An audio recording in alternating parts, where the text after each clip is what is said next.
እንግዲህ በሾርት ቪዲዮ ላይ እንደለቀቁላችሁ በጣም በሚገርም ሁኔታ ዩቲዩብ አዲስ ህግ አውጥቷል ማለት ነው። ይህም ህግ እንግዲህ ተግባራዊ የሚሆነው በፌብሩዋሪ 1 ላይ ተግባራዊ ይሆናል ማለት ነው። በፈረንጆች ወይም በእኛ ደግሞ የካቲት 1 ላይ ይሄ ህግ ተግባራዊ ይሆናል ማለት ነው። ለሁሉም ዩቲዩበሮች ተግባራዊ ይሆናል ማለት ነው።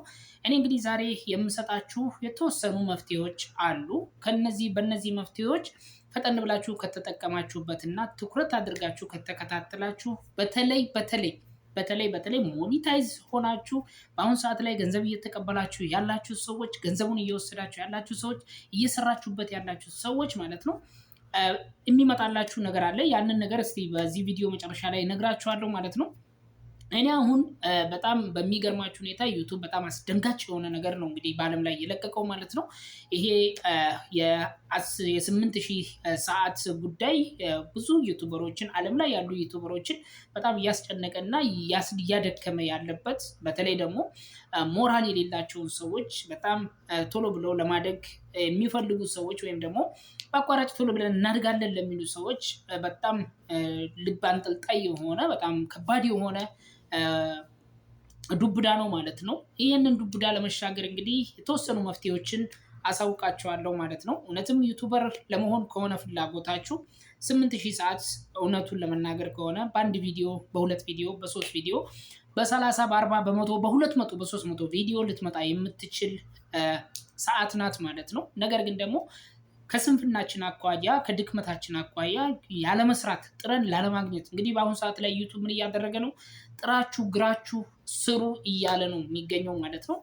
እንግዲህ ጥረን ግረን የምንሰራ ከሆነ የምንፈልገው ነገር ላይ መድረስ እንደምንችል እና መስራት እንደምንችል ማሳያ መንገድ ነው ማለት ነው።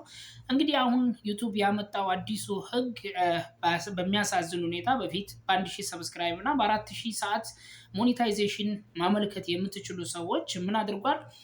በ1000 ሰብስክራይቡን እንደዛው ባለበት ሆኖ በ1000 ሰብስክራይብ እና በ8000 ሰዓት ወደ ሞኔታይዜሽን ፕሮግራም እንድትቀላቀሉ አድርጓል ማለት ነው። ይሄ ነገር መቼ ነው የሚሆነው? የካቲት 1 ማለት ነው።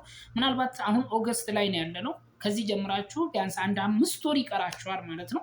5 ወር በዚህ በ5 ወር ውስጥ በተለይ ደግሞ አሁን አዳዲስ ዩቲዩበሮች አዳዲስ እየመጣችሁ በተለይ የኛ የሀገራችን ዩቲዩበሮች አዳዲስ ዩቲዩብ ከፍታችሁ እየሰራችሁ ያላችሁ እየደከማችሁ ያላችሁ እህት ወንድሞቼ ማለት ነው አሁን ማድረግ ያለባችሁን ፈጣን ነገር እነግራችኋለሁ ማለት ነው።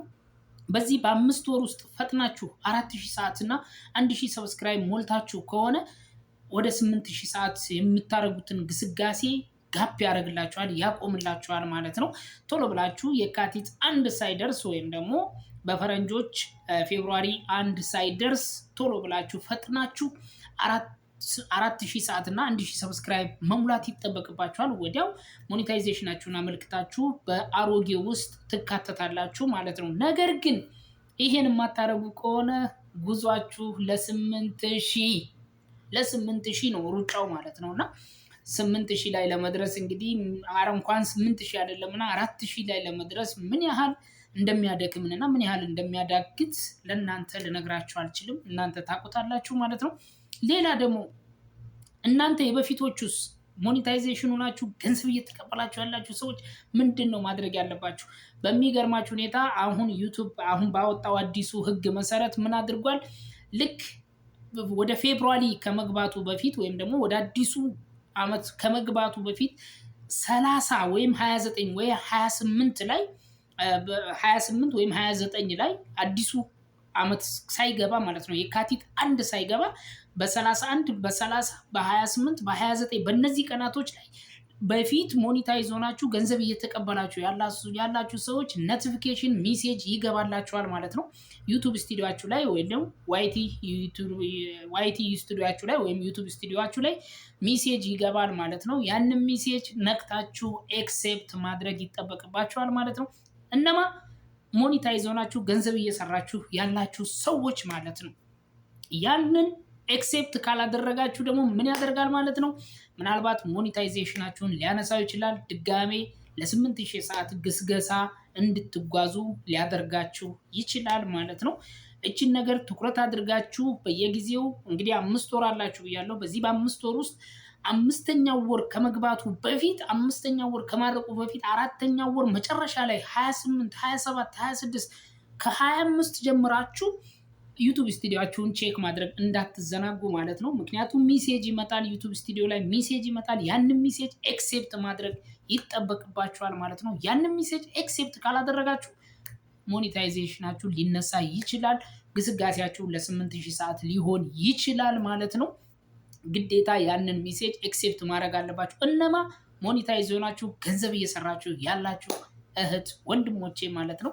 እንግዲህ ይሄ መረጃ አጋጣሚ ዛሬ ዞር ዞር ስል ያገኘሁት ነው ማለት ነው። ህጎቹን በማያቸው ሰዓት እኔ ለራሴ ፍጥጥ ነው ያልኩት ማለት ነው። በጣም ነው የደነገጥኩት። በጣም ማስደንጋጭ እና በጣም ተስፋ አስቆራጭ የሆነ ነገር ነው ማለት ነው።